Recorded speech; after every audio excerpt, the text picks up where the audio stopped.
Hello everyone, welcome back to my channel featuring Heidi Bear.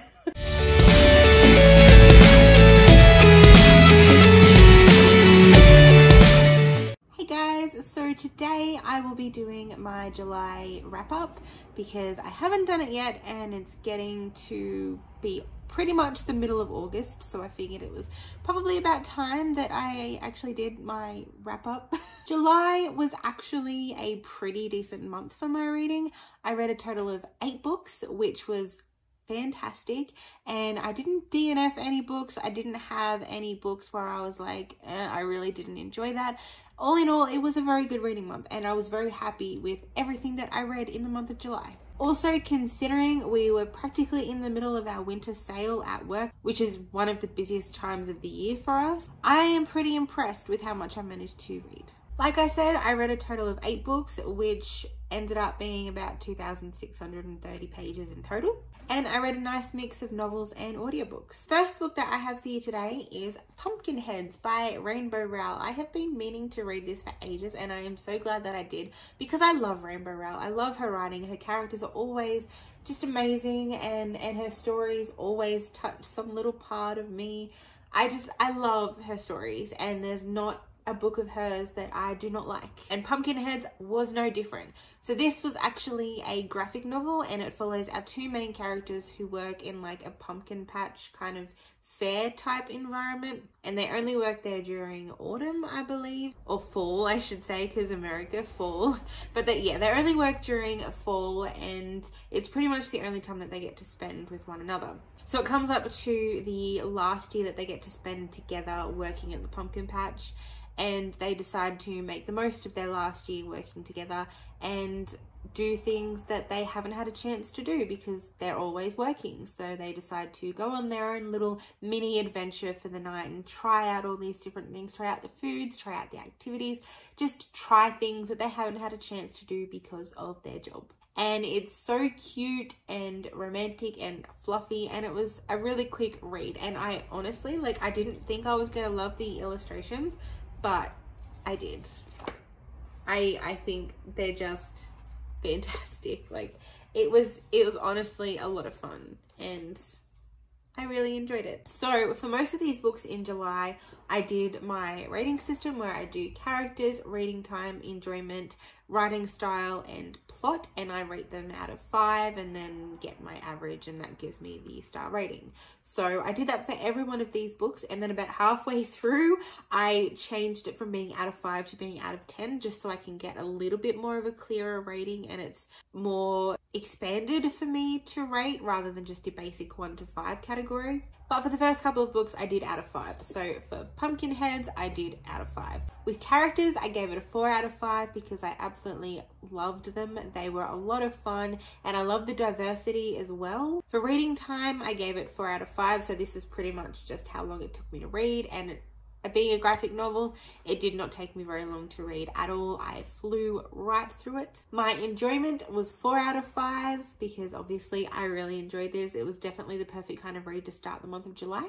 The writing style was 5 out of 5, and I may be biased because I love Rainbow Rowell's writing, but I gave it a 5 out of 5 because I don't know, there's just something about her writing that just makes me happy. And for the plot, I gave it 3 out of 5. Pretty much that was a lower score because the plot is kind of basic. There's nothing much to it. It's literally just this happens in one evening and it's fairly predictable, but it's a lot of fun. Sometimes there's nothing wrong with a little predictability. So I ended up giving Pumpkinheads a 4 out of 5 stars. This next one that I read was a book that I'd started a while ago. Well, actually, I'd started it twice and I couldn't get into it, or it was more so when I got into it the first time, I lost interest when I put the book down. So I'd be completely into it as I was reading it, but I'd lose interest once I put the book down. And so that was the first time I read it. And then the second time was pretty much the same thing, and I tried to read it on audiobook and it was the same sort of thing. I couldn't get back into it. I'd get to one point and then stop and then just forget about it. So I ended up actually reading and finishing this book in July, which I'm very, very happy about. And that was Daughter of the Pirate King by Trisha Levenseller. In this one, our main character has a plan to get captured on her father's sort of enemy ship so that she can steal a map that her father wants and believes that this enemy ship has part of that map that he needs. It's quite short, but a lot happens in a short amount of time. There's a little bit of romance, there's a lot of action, there's a lot of intrigue. It's quite interesting, and it was able to hold my attention this time. Third time was the charm with this book. I really liked the atmosphere because I'm a big fan of pirates. I'm a big fan of like mermaids and sirens and things like that. So I really enjoyed this atmosphere. For this one, I gave the characters 4 out of 5. Most of the time I liked the characters, and I knew that the characters that I hated, I was meant to hate. And I always look at this as, did I like the main characters? Was I meant to like the main characters? Which I did. For the reading time, I gave it 4.5 because once I got into it, once I sat down and actually made sure I read it, I finished it straight up. Like, it did not take me long to read it because it is only like 200 and something pages long. So it's really not a long book, but it just took me a couple of goes to try and get into it.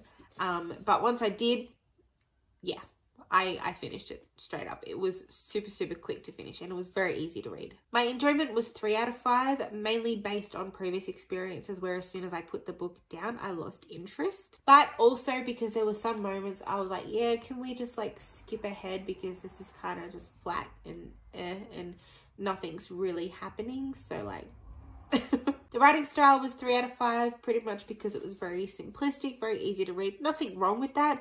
It was just very simple and straightforward. And for the plot, I gave it 4 out of 5 because there were some issues with the plot, but as a whole, it was pretty good. And I like the fact that Alossa had the plan to get kidnapped and her many attempts to try and find the map. It was good that in a little over 300 pages, you pretty much had a constantly changing plot. Like, it started off with the basic idea of her getting kidnapped, and then it just kept jumping and changing, and there were so many things that happened that kept you on your feet. Most of the time the plot was very intriguing and it was very interesting, and I still enjoyed it. So I ended up with a 3.7, so a high 3-star, almost 4-star. The next one that I read was Norse Mythology by Neil Gaiman. I did not expect to like this as much as I did, and it worked so well because Brad and I have been watching Vikings, and it's just making me love the show even more because I understand so much more about it. And granted, there's only like a snippet of various different Norse mythology stories in here, but they seem to be like the main stories that you would know about, and I loved them. I loved every single one. There were some absolutely hilarious, ridiculous ones, and then there were some that had deep meanings to it, and I loved it. It was so good. So with this one, because I ended up rating this differently, so I thought I'd have to come up with a little bit of a different rating for books that are like non-fiction or short story type mythology stuff. So for this, I have the 3 I's. I have intrigue, information, and immersion. And then I rate each of them out of 10 and then get what my average would be, same sort of thing. So for this one, I pretty much gave 8 for each of those categories, so I ended up with 8 out of 10, which is basically like a 4-star. I think it's about like 4.8. Basically like a high 4-star, which is fantastic, and it has made me want to read more of Neil Gaiman because I thoroughly enjoyed this. This was so good, and like I said, it has made me even more interested in anything to do with Norse mythology, the Norse gods and Thor and Loki and Vikings, and it's so good. And I love that I've been watching Vikings and picking up on certain stories that they've said, and I'm like, hey, that's a Norse mythology story. That's an actual thing that they're talking about. I don't know why that's so surprising because obviously they probably do that, but it's still cool to be like, I know this story. I read this story, how it was told by Neil Gaiman. So he pretty much went through and took what I imagine would be the main sort of Norse mythology stories, or his favorite stories, and retold them in his own style.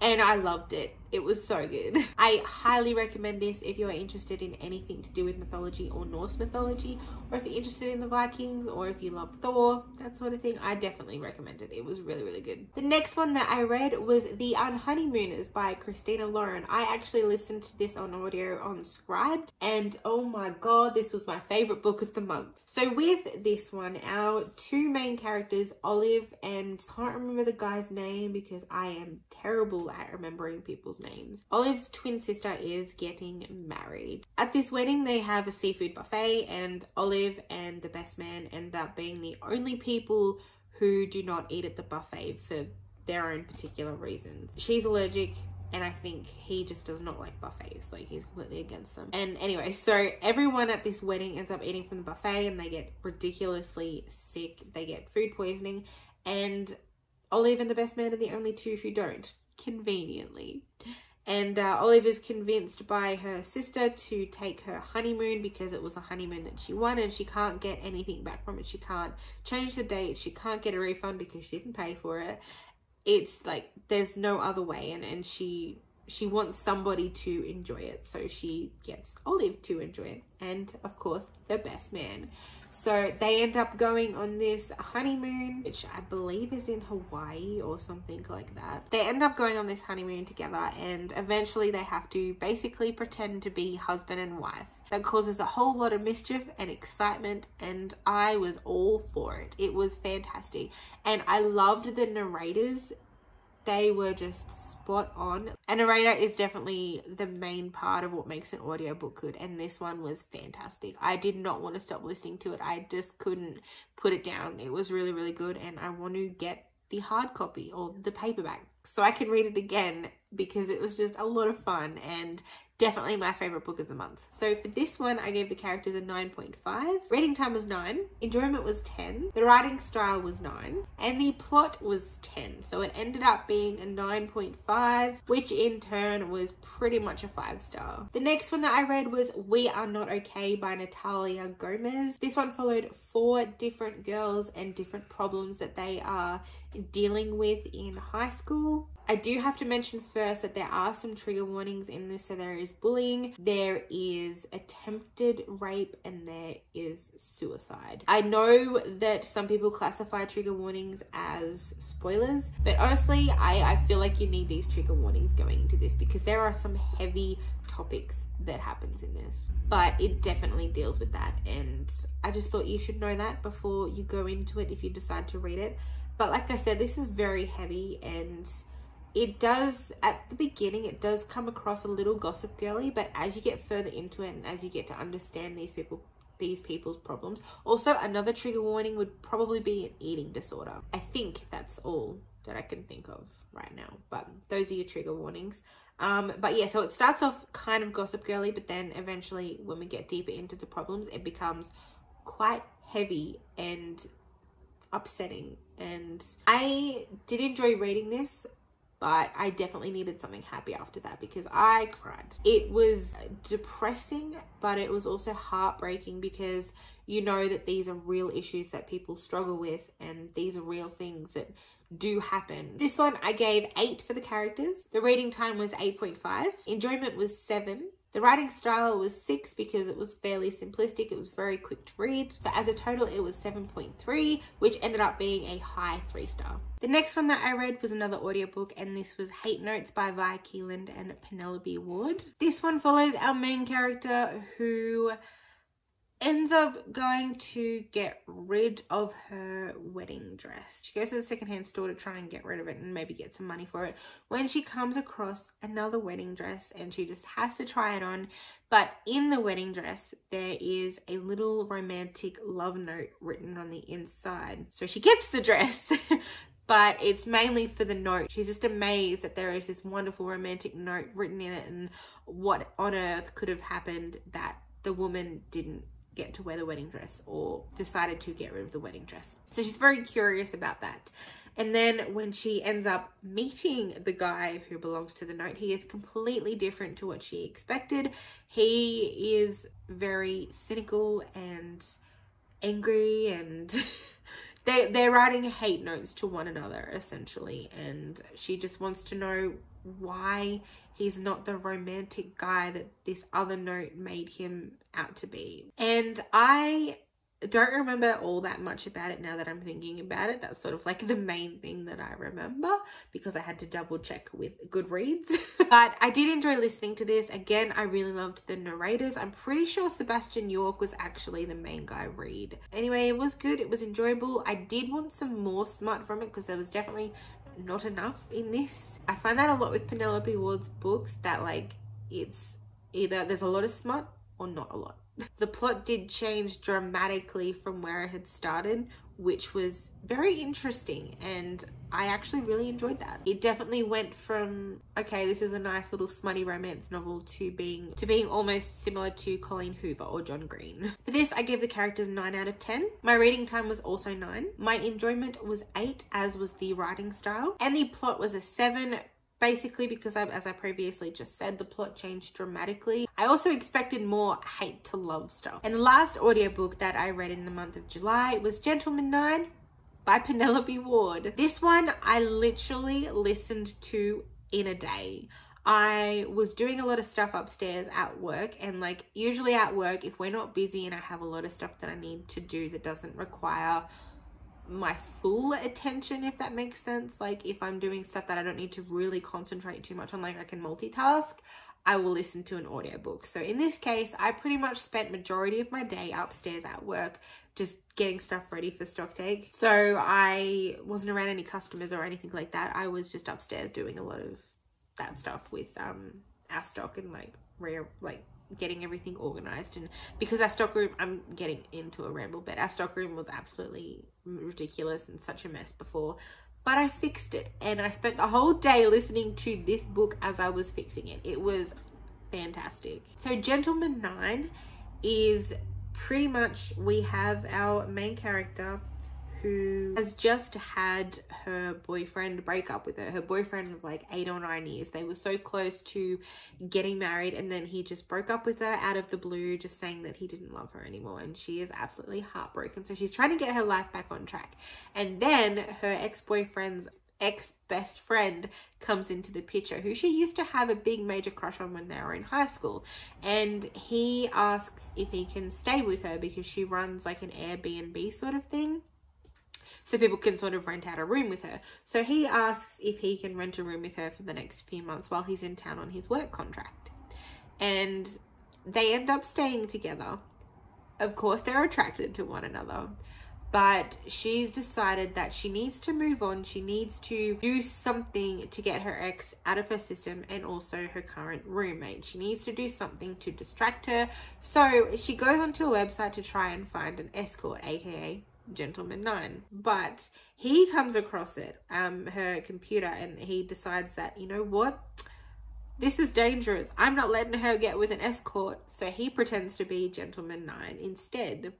And honestly, this was great to read in a day. I had so much fun reading it. There was the perfect amount of smut, there was a perfect amount of drama, and there was a perfect amount of romance. It was so good. And I do love the trope where they're like, hey, we're roommates now. Oh, would you look at that? We're falling in love. Like, I love that trope. It's fantastic. But I really liked Gentleman 9, and I liked the idea of like the escort, but then like the main guy pretending to be the escort.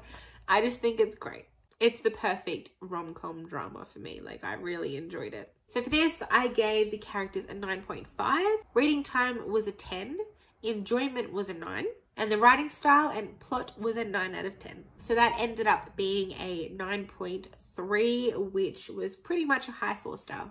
And the last one that I read, I technically finished at the beginning of August, but I'm still counting it in July because it was only like the 2nd or the 3rd of August that I finished it. So I'm still counting it. And that was Cookie Kingdom by Leigh Bardugo. You guys know that I have been wanting to read this for so long, and I'm so glad that I finally did.